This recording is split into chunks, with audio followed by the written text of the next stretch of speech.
As far as the relationship between knowledge systems and civilizational reawakening and my limited efforts in the direction of the constitutional concern, ultimately, from whatever I have understood, uh, the purest form of knowledge is sought to be implemented and actioned in different realms. And therefore, whether it is the transmission from the Shrutis to the Smritis to the Itihasas to the Puranas to the Kavyas, or you look at it in the form of its implementation in various aspects of life, the idea is to manifest that particular core thought in different areas. And that, I think, is equally applicable to the realm of politics and policy making.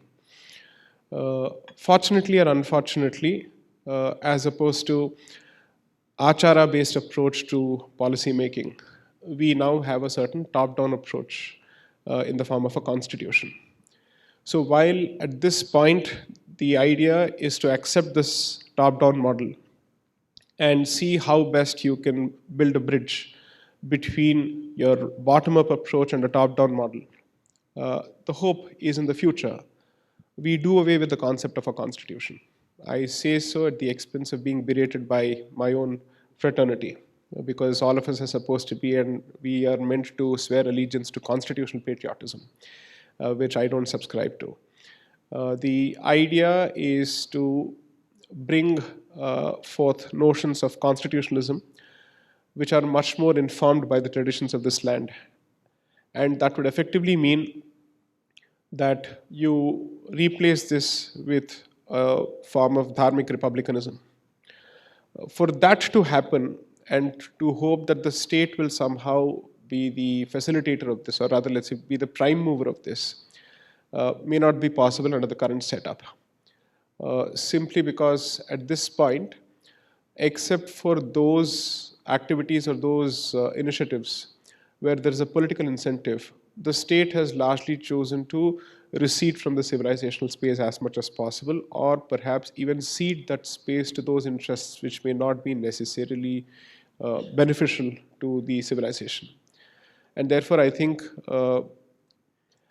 these movements and the initiatives that we see, like Rashtram and so many other initiatives, are the ones which will ultimately pave the way for a change with respect to state policy. And I've said this before, and there's a decent chance that perhaps the relevance of the point may have been lost, which is that there is a direct relationship between your education system and the principles of constitutional morality that the Supreme Court ultimately comes out with. And then that has a direct impact on the education policy, so it's a cycle that feeds of itself. 2 days ago, I had the opportunity to make the very same statement. Because what happens is this: if the Supreme Court effectively takes a position with respect to constitutional morality and then says that all aspects of life, secular, religious, and whatnot, and everything else in between, is necessarily to be governed by constitutional morality, then that's a message that is being sent to the rest of the arms of the state, that the policies that you formulate shall be consistent with and in line with this particular policy, which means education policy is either tailor-made or sanitized in accordance with what the Supreme Court believes is constitutional morality. And that effectively means that the next generation, as opposed to having an organic way of learning about its own civilizational culture, is more and more influenced by the education system that is posited by the state, as opposed to the other forms of education systems and the other forms of education that it is otherwise exposed to, namely thereby the family and the extended Sampradayik institutions which it is expected to learn from. So while I'm certainly someone who bats for a greater dharmic reorientation of the state, I would never want the state to be the sole repository of education ever. Simply because that is not how we have functioned.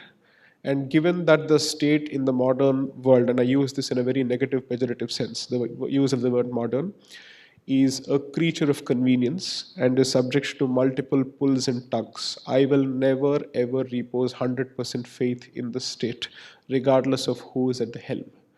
And therefore, I would want the society to have its own wherewithal in the all-critical realm of education and spirituality.